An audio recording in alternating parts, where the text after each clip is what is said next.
하나님 말씀입니다. 여호수아 1장 1절에서 9절까지 말씀입니다. 구약성경 320쪽입니다.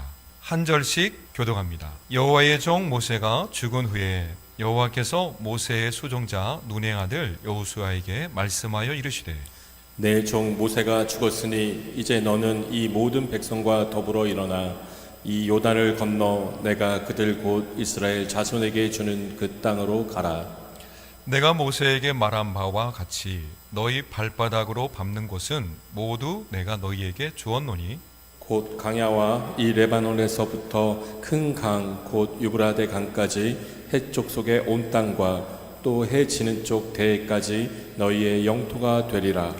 내 평생에 너를 능히 대적할 자가 없으리니 내가 모세와 함께 있었던 같이 너와 함께 있을 것임이니라. 내가 너를 떠나지 아니하며 버리지 아니하리니 강하고 담대하라. 너는 내가 그들의 조상에게 맹세하여 그들에게 주리라 한 땅을 이 백성에게 차지하게 하리라. 오직 강하고 극히 담대하여 나의 종 모세가 내게 명령한 그 율법을 다 지켜 행하고 우로나 좌로나 치우치지 말라. 그리하면 어디로 가든지 형통하리니 이 율법책을 내 입에서 떠나지 말게 하며 주야로 그것을 묵상하여 그 안에서 기록된 대로 다 지켜 행하라. 그리하면 내 길이 평탄하게 될 것이며 내가 형통하리라. 함께요. 내가 내게 명령한 것이 아니냐. 강하고 담대하라. 두려워하지 말며 놀라지 말라. 내가 어디로 가든지 내 하나님 여호와가 너와 함께 하느니라 하시니라. 아멘. 여호수아 1장 1절에 여호와의 종 모세가 죽은 후에 여호와께서 모세의 수종자 눈의 아들 여호수아에게 말씀하여 이르시되라고 이렇게 시작을 합니다. 모세는 누구입니까? 이스라엘 공동체를 지휘했던 그리고 영적인 지도자였죠. 그런데 그동안 이스라엘을 지도했던 모세가 결국에는 가나안 땅을 건너지 못하고 죽고 말았죠. 죽습니다.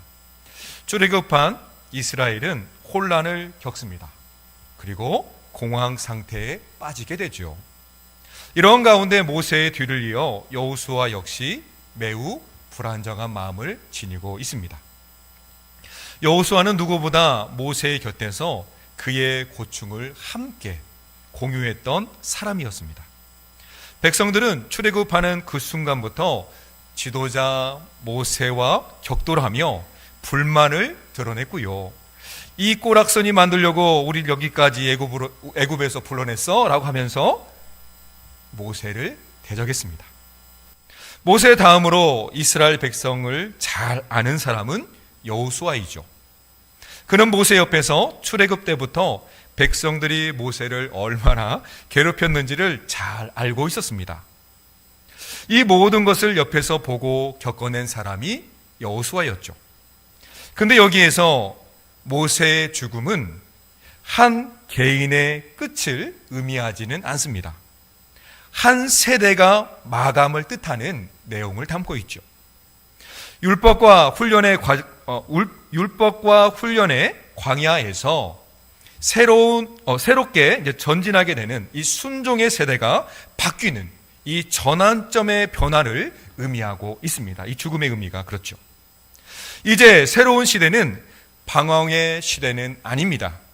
새로운 시대는 약속의 땅 가나안에 정착하는 세대이고요. 그 약속의 땅으로 이제 들어가야 하는 그런 믿음의 순종을 그리고 있죠. 이것이 믿음의 세대에게 필요한 마음가짐이었습니다. 일찍이 하나님께서 아브라함에게 민족과 땅을 주시겠다고 약속을 주셨습니다. 약속하셨죠. 창세기 12장 1절과 2절 말씀인데요. 같이 한번 읽어보겠습니다. 시작.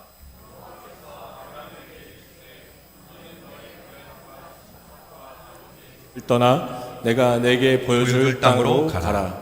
내가 너로 큰 민족을 이루고 내게 복을 주어 내 이름을 창대하게 하리니 너는 복이 될지라. 아멘. 하나님은 이스라엘을 약속의 땅에 정착시킴으로써 족장들과 선민들에게 하셨던, 맺으셨던 그 언약을 신실하게 이루어 주시는 것을 볼 수 있습니다. 애굽에서는 큰 민족을 이루었지요. 때가 되어 모세를 따라 출애굽을 하였습니다. 이렇게 이스라엘은 하나님의 약속을 따라 가나안에 들어가야만 하죠.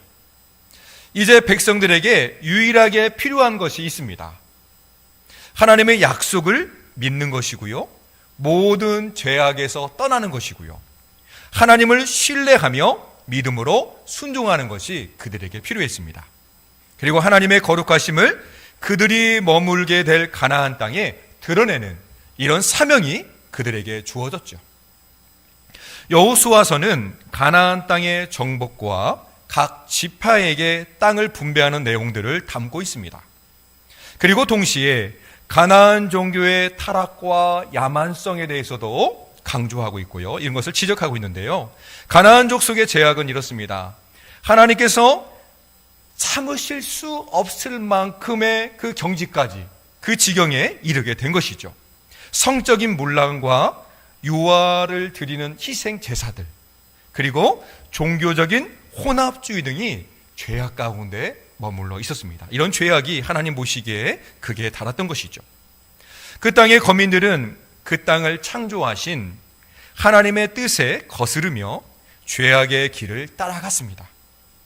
그러므로 이스라엘은 단순히 그 땅을 정복하는 정복자가 아니라 이 거룩한 전쟁에 참여하는 하나님을 대리하는 대리자의 역할이 그들에게 주어진 것이죠. 죄에 대해서는 타협하지 않고 거룩한 전쟁을 통하여 죄악을 다 제거하는 그런 일들이었습니다. 이러한 싸움은요, 이러한 전쟁은요, 세상의 모든 정복자가 그러하듯이 다른 민족을 무력으로 침략하고 점령하는 식이 아니었습니다. 하나님의 전쟁은요, 하나님께서 여호수아를 통해, 이스라엘을 통해 죄와 싸워서 그 땅의 죄를 완전히 멸절할 것을 명하는 그런 전쟁이었습니다. 그런 싸움이었죠. 일찍이 여호수아는 지도자의 훈련을 겪습니다. 그는 광야에서 40여 년 동안 리더십 훈련을 받았죠. 여호수아는 깊은 헌신과 성숙한 훈련을, 특히 순종의 훈련을 배웁니다. 여호수아는요, 하나님께 대한 믿음이 대단했습니다. 모세를 도와가면서 신앙 공부를 많이 한 사람이 여호수아였는데요, 모세가 정탐꾼의 사명을 그에게 줍니다. 12명의 정탐꾼이 있었잖아요. 그랬을 때 여호수아는 하나님의 약속에 대한 분명한 사람이 여호수아와 갈렙이었죠. 이런 믿음의 순종과 확실한 약속을 붙들고 있었던 것이 여호수아였습니다. 그런데 이제 여호수아가 혼자서 모든 것을 결정하고 진행을 해야 합니다. 이스라엘은 군사적 우세가 아니라 열세입니다. 열세를 지녔고요, 가나안과 전쟁을 치러와야 했습니다. 여호수아의 마음이 무겁습니다. 두려움과 불안함이 그에게 찾아옵니다. 지도자로서 위치가 부담스럽게 다가오죠. 사실 이 대목에서 저도 이 말에 감정이입이 최대한 됩니다. 저는 지금 부목사이지만 부목사로서 위치도 참 많은 부담감이 있거든요. 근데 이 담임 목사님들이 하는 그 역할들을 보면서, 나는 담임으로 가면 도대체 어떻게 해야 할까? 이런 영적인 부담감이 있거든요. 근데 여호수아에게도 이런 지도자로서의 그런 부담감이 있었던 것 같아요. 앞길이 막막했던 여호수아에게 하나님께서 찾아와 주시죠. 이때 주신 말씀이 강하고 담대하라라는 말씀입니다. 우리 6절 말씀인데요, 같이 읽어보겠습니다. 시작.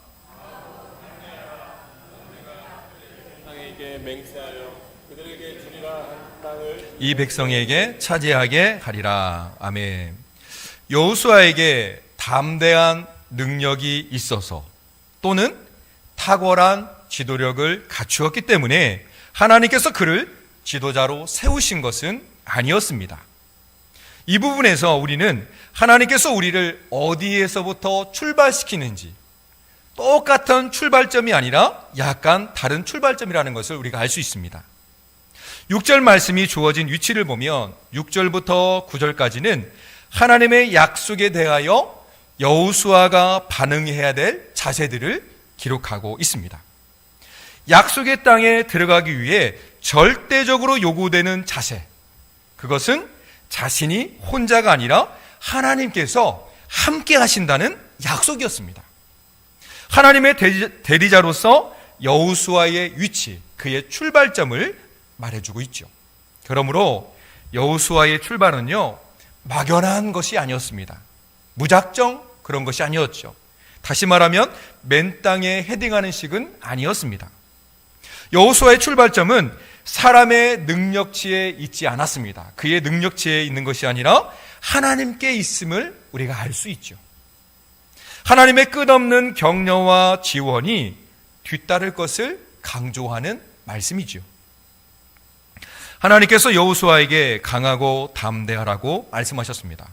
그럼 무엇에 강하고 담대하라고 말씀하셨을까요? 6절을 살펴보면 이렇습니다. 6절 말씀인데요. 강하고 담대하라. 너는 내가 그들의 조상에게 맹세하여 그들에게 주리라 한 땅을 이 백성에게 차지하게 하리라. 아멘. 강하고 담대하라는 하나님 명령 뒤에 나오는 목적어가 있습니다. 그것은 맹세하여 그들에게 주리라 한 땅, 이것이 목적이었습니다. 하나님께서 이스라엘 조상에게 땅을 주시겠다고 하는 그런 약속이었죠. 두렵고 불안한 그에게 가나안 땅에 대한 확실한 약속을 다시 한번 환기시키고 다시 한번 확인시켜 주는 대목이죠. 앞선 3절에 보면 발바닥으로 밟는 곳을 분명히 하나님께서 주시겠다고 말씀하셨는데요. 우리 3절 말씀도 같이 읽어보겠습니다. 3절입니다. 내가 모세에게 말한 바와 같이 너희 발바닥으로 밟는 곳은 모두 내가 아멘. 2절에서 4절까지는 모두 하나님께서 이스라엘 백성에게 약속하신 땅을 주겠다라는 그런 내용들을 반복하고 있습니다. 재확인시켜 주시는 것이죠. 너희 발바닥으로 밟는 곳은 모두 내가 너희에게 주었노니 너희의 영토가 되리라. 여기에서 밟는 곳이란 이렇게 말할 때, 밟는 곳이라고 말할 때 이미 밟았다고 하는 것일까요? 사실 아직 밟기 전입니다. 그런데도 하나님께서는 이미 준 땅이라고 말씀하십니다. 그러기에 전쟁을 해서 얻게 될 땅이 아니라 이미 준 땅을 믿음으로 순종해서 밟고 가야만 하는 순종의 여정, 그 땅임을 드러내고 있죠. 이러한 믿음을 가지고서 발바닥으로 밟은 요단강을 어떻게 했습니까? 마른 땅처럼 건너갔죠. 또 발바닥으로 견고한 여리고성 주위를 빙빙 돌았을 때는 어떻게 됐습니까? 그곳을 차지할 수 있었습니다. 사람의 지략이나 담대함이 동원되거나 사람의 힘과 능력으로 얻어진 것은 절대 아니었습니다. 사람의 능력으로 얻어지는 결과물은 없습니다. 하나님의 일은 사람의 능력으로 감당할 수 있는 것이 아니고요. 오직 하나님의 계획과 그분의 능력으로만 이루어질 수 있습니다. 모든 일의 결과는 하나님의 진행과 동행하심에 있습니다. 그 약속하신 것을 온전히 이루어 주실 것을 믿는 것은 하나님의 전능하심을 믿는 것이죠. 우리 7절 말씀도 살펴보겠습니다. 같이 읽습니다. 시작. 담대하여 모세가 내게 명령한 그 율법을 다 지켜 행하고 우로나 좌로나 치우치지 말라. 그리하면 어디로 가든지 형통하리니. 아멘. 오직 강하고 극히 담대하라는 내용 뒤에 나오는 내용들 보면은요, 모세가 명령한 율법을 다 지켜 행하라라고 이렇게 말하고 있습니다. 모세는 시내산에서 하나님을 처음 만났을 때 떨기나무에서 만나잖아요. 그때 하나님께서는 어떻습니까? 모세에게 발에서 신을 벗어라라고 이렇게 말씀하셨습니다. 출애굽기 3장 5절 말씀인데요. 하나님이 이르시되 이리로 가까이 오지 말라. 내가 선 곳은 거룩한 곳이니 내 발에서 신을 벗으라 라고 말씀하십니다. 모세가 그곳에서 신발을 벗어야만 하는 이유는 무엇입니까? 하나님께서 그곳에 거하시기 때문에 그렇죠. 뿐만 아니라 하나님께서 모세와 함께 하시려고 그곳에 있는 신발을 벗어라 라고 표현하고 있는 거죠. 이 신발은 우리의 죄악을 또 상징하기도 하기 때문에 그렇죠. 이 순종을 위해 또 이 모세가 신발을 벗음으로 순종을 하셨잖아요. 이 순종을 위해 7절에서는요 이렇게 말씀하고 있어요. 오직이라는 말로 시작을 합니다. 그리고 6절에서 언급했던 마음을 강하게 하라, 담대히 하라 라는 말을 다시 한번 반복하는데 좀 특이점이 있습니다. 7절에서는 마음을 강하게 하고 담대할 것 외에 요구하시는 것이 한 가지 더 있습니다. 그것은 율법을 다 지켜 행하고 좌로나 우로나 치우치지 않는 것을 말해주고 있습니다. 7절 말씀은 6절과 달리 전쟁의 승패가 율법에 대한, 하나님 말씀에 대한 순종의 결과임을 알려줍니다. 이 율법은 하나님께서 모세에게 주신 거였죠. 모세가 또 기록한 것입니다. 하나님께서 모세와 율법으로 곧 말씀으로 그와 함께 하신 것처럼 여호수아에게 말씀을 함께 할 것을 말해주죠. 이제 여호수아는 그 말씀을 붙잡고 마음의 담대함을 가지고 순종함으로 나아가야만 합니다.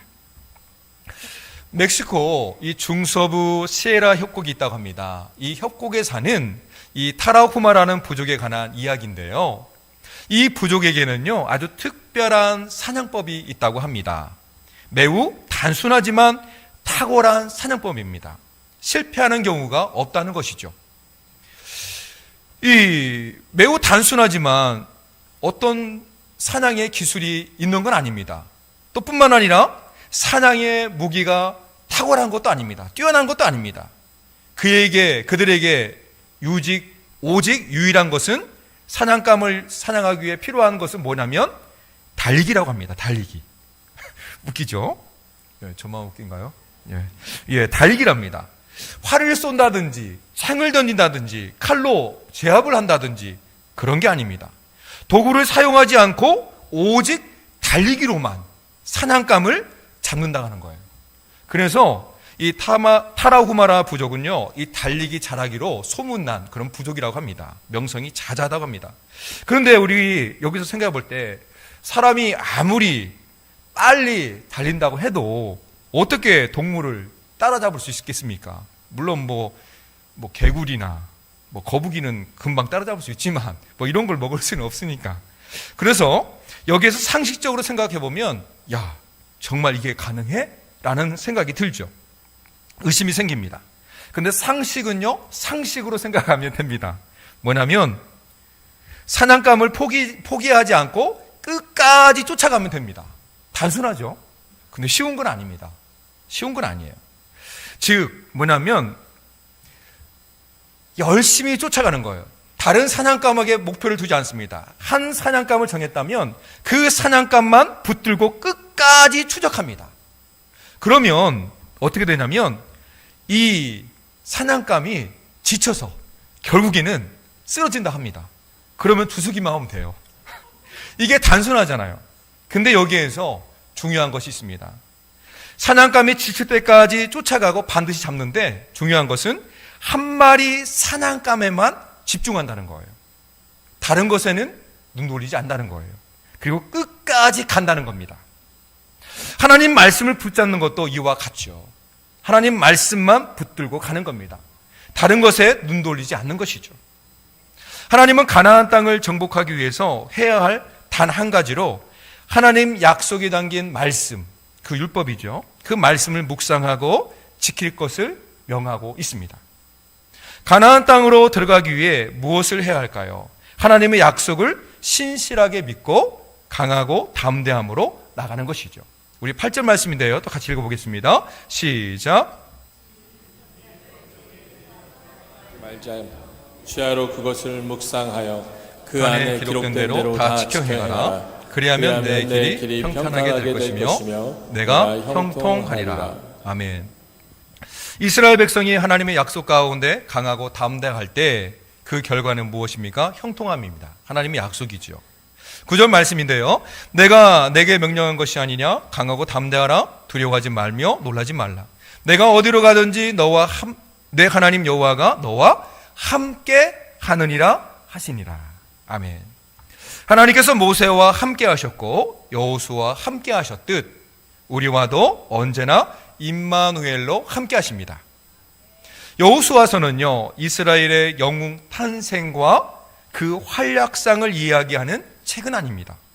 뿐만 아니라 여호수아가 어떻게 민족 승리를 이끌어갔는지, 주도했는지 그것을 담고 있는 기록도 아닙니다. 구원의 은혜를 우리에게 알려주는 기록된 하나님의 말씀이죠. 이스라엘 민족이 가나안 땅에 들어가고 그 땅을 차지하게 되는 구원의 역사는요, 하나님의 권능을 통한 영적인 승리로 우리는 이해할 수 있습니다.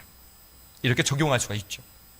하나님의 약속을 받은 이스라엘의 죄악에도 불구하고 이스라엘이 죄악이 있었잖아요. 그런데도 어떻습니까? 그들에게 구원의 완성되기까지, 가나안 땅에 들어가기까지 쉬지 않으시고 일하시고 그들과 동행하셨던 하나님이셨습니다. 이것을 우리에게 알려주는 책인 것이죠. 구원의 은혜는 우리와 함께 하시는 하나님께 있습니다. 말씀을 맺습니다. 가나안 땅에서 얻었던 안식은 오늘날 예수 그리스도의 완성된 구속 사역과 우리로 하여금 세상을 능히 정복하도록, 능히 이기도록 도우시는 그분의 중보 사역 안에 이루어지는 은혜인 것을 볼 수 있습니다. 이것이 진정한 영적 안식이죠. 천국의 모습이죠. 여호수아, 헬라어로는 예수스. 그의 이름은 원래 호세아였죠. 이름은 바뀌었지만 그의 이름은 동일합니다. 여호와께서 구원하신다라는 뜻을 지니고 있습니다. 여호수아라는 이름과 비슷한 이름을 지닌 여호와는 구원이시다라는 또 다른 이름이 있죠. 아들을 낳으리니 이름을 예수라 하라. 이는 그가 자기 백성을 그들의 죄에서 구원할 자심이니라 하시니라. 아멘. 그렇습니다. 죄로 인해 죽었던 우리가 이제는 영원한 안식과 구원을 누리게 되었습니다. 그 근거가 어디에 있습니까? 우리를 위해 이 땅에 오신 예수님 안에 있습니다. 또 우리의 죄를 위해 십자가에 죽으시고 3일 만에 다시 살아나신 그 표적 안에 있습니다. 그러므로 하나님께서 지금도 우리와 임마누엘로 함께 하시죠. 여전히 우리는 부족하고 죄 가운데 있지만 우리와 함께 하십니다. 그러므로 하나님의 은혜로 구원받은 우리는 하나님의 대리자로서 세상을 향해 하나님 나라의 권세, 하나님의 통치를 이 땅 가운데 일어나가고 펼쳐나가는 사명이 우리에게 주어진 것이죠. 여호수아처럼 이제 가나안 땅을 진격해야만 하죠. 비록 난공불락의 요새가 있고 강력한 무기를 갖춘 족속들이 기다리고 있습니다. 그래서 두렵고 초조할 수 있죠.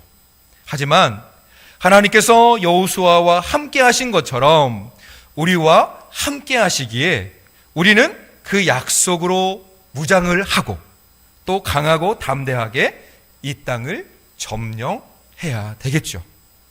죄를 멀리하는 것입니다. 우리에게 주어진 복음의 사역이 있음을 깨닫고 복음의 능력을 나타내어 하나님께 영광 돌리며 승리하는 성도가 되시기를 우리 예수님의 이름으로 축원합니다. 아멘. 기도하겠습니다. 사랑의 아버지 하나님 감사합니다. 이 성탄의 계절 우리의 모습을 살펴보면 너무 연약하고 부족하지만 우리를 너무나도 사랑하시기에 예수님 이 땅에 보내주시고 또 보내주시되 그 약속을 온전히 이루어 주심을 감사드립니다. 또 우리를 위하여 십자가의 죽으심으로 말미암아 우리 죄를 다 용서함 받게 주시고 또 거기에서만 머물러 있는 것이 아니라 약속하신 그대로 부활하여 주셔서 우리도 부활의 첫 열매를 따라갈 수 있도록 은혜 주심을 감사드립니다. 이제는 그런 믿음 가운데 나아갈 때 세상을 향하여서 나아갑니다. 하나님 우리와 함께 하시는 임마누엘 하나님을 우리 마음 가운데 깊숙이 품고 또 그 예수님의 사랑을 우리의 삶 가운데 증거하는 우리 믿음의 권속들이 다 되게 하여 주옵소서. 그래서 이 성탄의 계절 우리 오신 예수님을 증거하며 또 다시 오실 예수님을 전하는 우리 모든 권속이 됨으로 말미암아 날마다 구원의 기쁨이 우리 교회 안에 또 선교지 가운데 함께 할 수 있도록 인도하여 주옵소서. 감사드리오며 우주 예수님의 이름으로 기도합니다. 아멘.